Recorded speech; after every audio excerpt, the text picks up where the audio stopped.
Assalamualaikum warahmatullahi wabarakatuh. Waalaikumsalam warahmatullahi wabarakatuh. Selamat siang, anak-anak. Siang. Oke, sini apa kabar nih kalian semuanya? Baik. Udah makan kan? Udah sholat zuhur?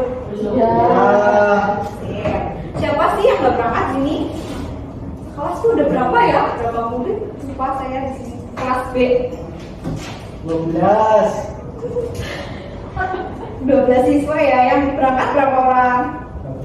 2, 3, 4, 5, 6, 7 anak yang nggak berangkat, berarti berapa? Mas Anggito?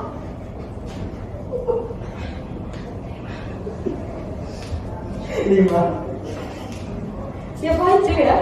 Siapa aja? Ada siapa aja ya yang nggak berangkat? 5 siswa. Enggak mau muda. Nggak mau Rida, kenapa tuh nggak mau Rida? Ada yang izin nggak? Bolos, Bu. Loh kenapa? Nggak ada kabar ini? Berarti Tidak ada. Terus siapa lagi? Mas Abi. Topi kenapa?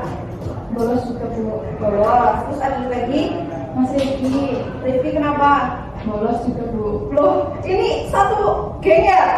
Iya, Bu. Satu lagi siapa? 2 lagi ya? Katanya kelima anak. Mbak Ica, Bu. Ica, kenapa? Bolos juga, Bu. Bolos. Satu lagi? Satu lagi Mas Yas. Siap. Oh, apa? Izin, Bu. Oke. Oke ya, ini ya. Tolong dikabarin ini untuk anak-anak yang lain. Sebelum kita memulai materi pada hari ini, kita berdoa dulu ya. Ketua siapa nih di sini? Sandito. Yuk Mas Andita, yuk silakan dipimpin untuk berdoa. Ya, sebelum kita mulai pembelajaran hari ini, kita berdoa menurut masing-masing. Doa mulai.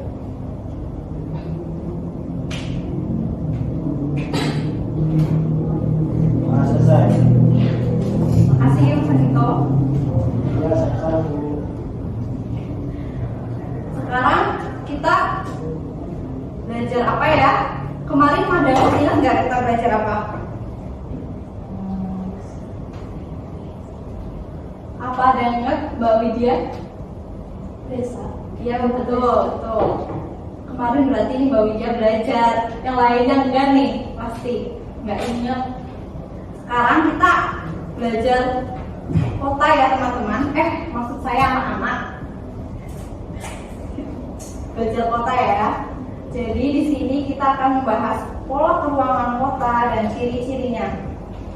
Jadi kota itu merupakan pusat permukiman dan kegiatan penduduk yang mempunyai batas wilayah administrasi yang diatur dalam peraturan undang-undang.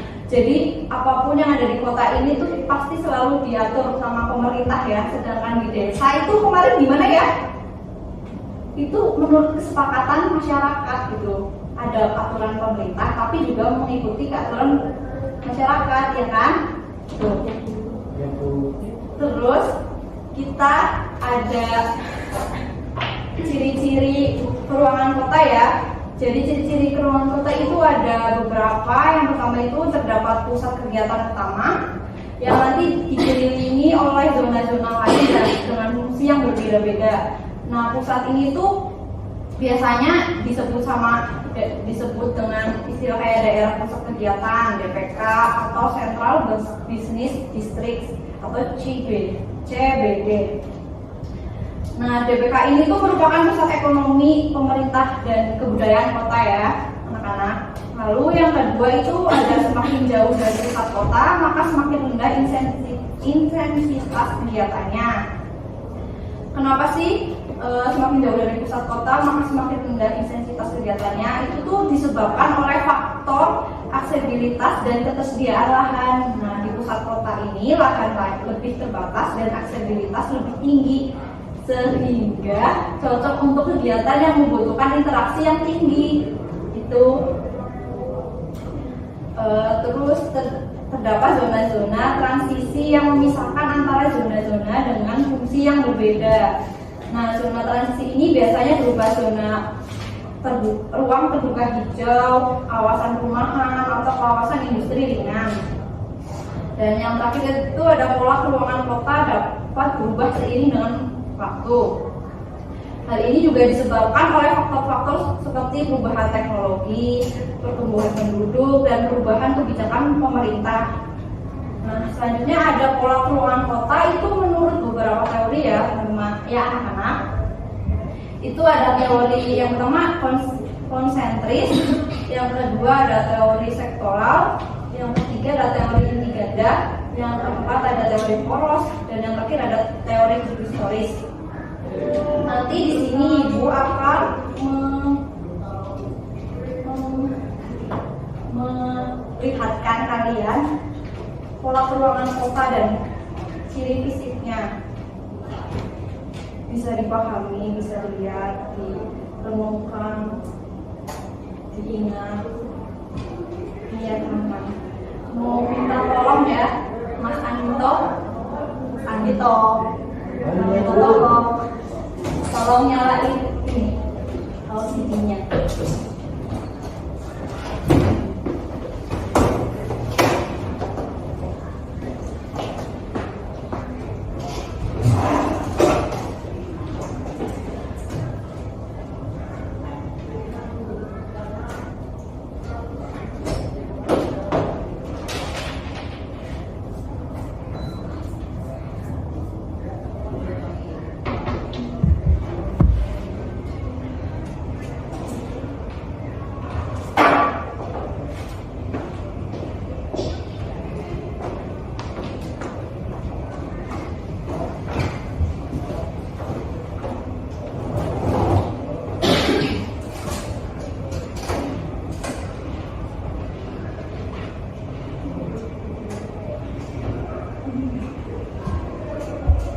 Kelihatan nggak?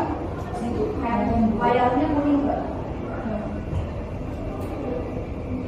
Ini ya, benar-benar dipahami. HP-nya jangan buat mainan dulu ya. Ya, ini nanti Ibu kasih pertanyaan buat kalian jawab. Makanya dipahami, dilihat. Oke, mulai ya.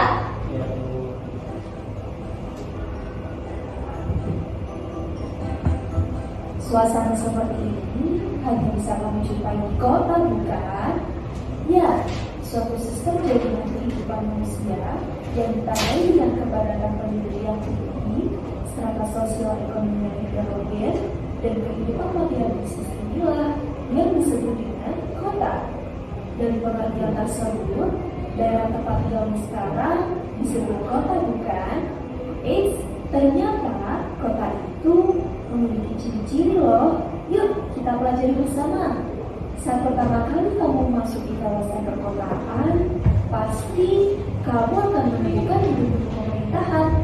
Ada juga tempat rekreasi dan olahraga, serta terdapat supermarket. Ciri-ciri tersebut termasuk ciri fisik kota, di mana ciri ini dapat dilihat dari fasilitas yang sering dijumpai di wilayah tersebut. Fasilitas tersebut berupa sarana yang menunjang kehidupan penduduknya. Kamu lihat itu, banyak orang yang sedang berangkat bekerja. Mereka bekerja sebagai pegawai kantor. Ya, masyarakat di perkotaan memiliki mata pencaharian non-agraris. Masyarakat di perkotaan cenderung memiliki cara berpikir rasional dan mobilitas mereka tinggi. Jika ciri tersebut, kamu bisa menggolongkannya ke dalam ciri sosial, di mana ciri ini berkaitan dengan nilai dan pelapisan sosial yang dianut masyarakat di perkotaan. Nah, itu tadi beberapa ciri-ciri kota. Selanjutnya, kita akan membahas kota dari sisi pola keuangannya. Ada beberapa teori tentang pola keuangan yang dapat digunakan untuk mempelajari konsep keuangan kota. Teori tersebut antara lain ada teori konsentris, di mana seorang sosiolog asal Chicago bernama Ernest Burgess mengemukakan teori yang menjelaskan mengenai struktur kota yang berkembang secara teratur, mulai dari bagian titik kota hingga ke bagian pinggirannya. Pola ruang di suatu kota semakin meluas hingga menjauhi titik pusat kota. Jika diibaratkan, zona yang terbentuk akibat pemekaran wilayah dalam teori ini mirip sebuah gelang yang mengikat dengan mengelompokkan dari atas. Selanjutnya, teori sektoral. Teori ini dikemukakan oleh Van der Hoy yang menentang teori sebelumnya, di mana struktur perkembangan kota itu tumbuh tidak teratur. Pertumbuhan kota tidak hanya dimulai dari bagian inti kota, namun dari wilayah sektoral-sektoral yang kemudian menyebar ke sekitarnya. Teori selanjutnya ada teori inti ganda.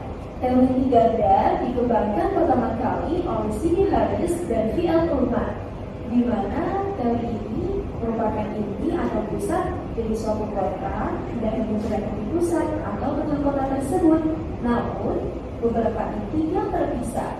Oke, sekarang kamu sudah paham kan mengenai pola perkembangan kota dan ciri-cirinya?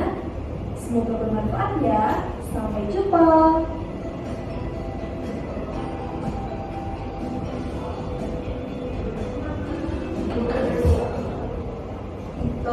Itu ya anak-anak. Di sini udah ibu jelaskan tadi, di video juga udah jelasin. Sini ibu mau minta satu pertanyaan aja yang cepat-cepatan jawab. Apa sih yang kalian dapat dari penjelasan tadi sama penjelasan ibu? Apa itu kotak? Siapa yang menjawab? Ini ada tambahan. Ada soal lagi nanti, tapi ini buat tambahan. Yang tadinya nilai 70 jadi 80. Siapa yang menjawab? Ayo, Mbak Bilda, Mbak Gina. Yo, Mbak Gina. Widya, Mbak Widya. Gak apa-apa, sepahamnya Mbak Widya aja. Apa bahasanya Mbak Widya aja? Kota itu merupakan pusat kegiatan, terus tuh memiliki ciri-ciri baik fisik maupun sosial. Kalau fisik tuh tadi kayak gedung-gedung pemerintahan, terus kalau sosial tuh kayak mobilitasnya tinggi kayak gitu. Terus untuk apa tadi intinya itu ada konsentris, terus ada sektoral sama individual itu. Terima kasih Mbak Widya. Yuk kita. Nah, dari tadi Mbak Widya, sekarang ibu ya ada pertanyaan buat kalian semua. Ini nanti dikumpulkan buat nilai tugas keaktifan kalian ya. Semuanya ngerjain, nanti kumpulkan. Kan ibu kasih waktu 5 menit cukup? Cukup. Oke.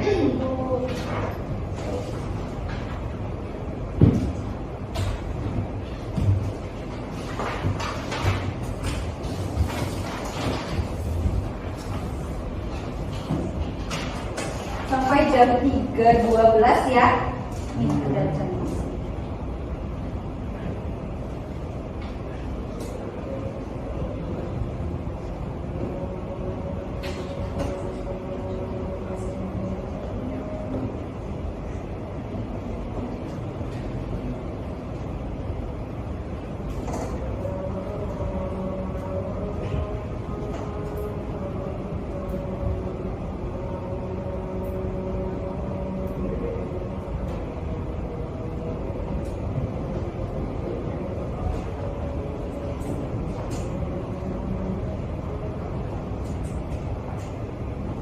Ayo mas, dikerjain.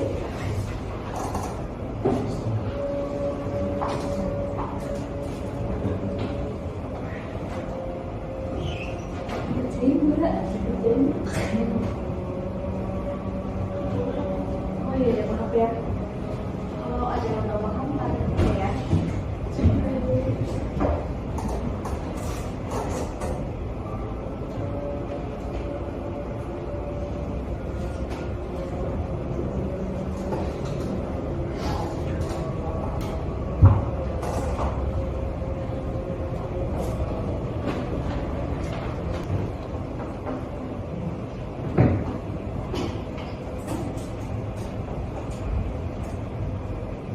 Ya anak-anak, waktunya udah selesai ya, udah menunjukkan jam 3:12 boleh dikumpulkan untuk soal yang jawaban kalian tadi. Tolong mas Ali kumpulkan.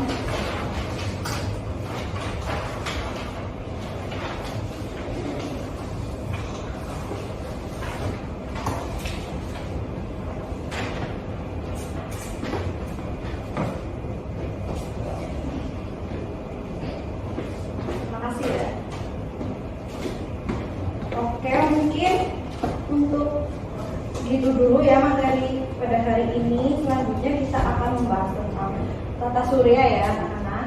Ingat ya, kita habis belajar kota ini diingat lagi ya, besok ibu akan tanyakan lagi. Untuk ketuanya tadi siapa ya? Gitu, ini tolong difotoin buat yang nggak berangkat. Nanti kasih tahu ini ada tugas, terus tugas tambahan buka suruh mengerjakan LKS halaman 55 sampai 60 ya, itu soalnya ada di situ. Tolong disampaikan ya. Oke. Mungkin cukup segitu dulu ya dari ibu. Mohon maaf apabila ada kata-kata yang salah atau materi yang kurang paham. Belum paham bisa lewat WA lah ya, kita sharing-sharing di grup juga ada ya. Oke, untuk mengakhiri pembelajaran kali ini, ibu minta ketua kelas lagi buat memimpin doa untuk hari ini. Ayo Mas Andito.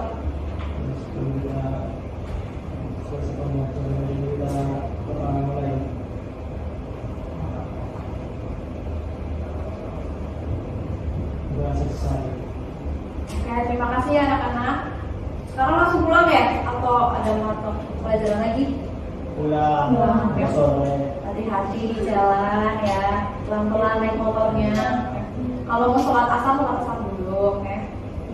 Sekian dari ibu. Wabillahi taufiq wal hidayah. Wassalamualaikum warahmatullahi wabarakatuh. Waalaikumsalam warahmatullahi wabarakatuh. Terima kasih Bu.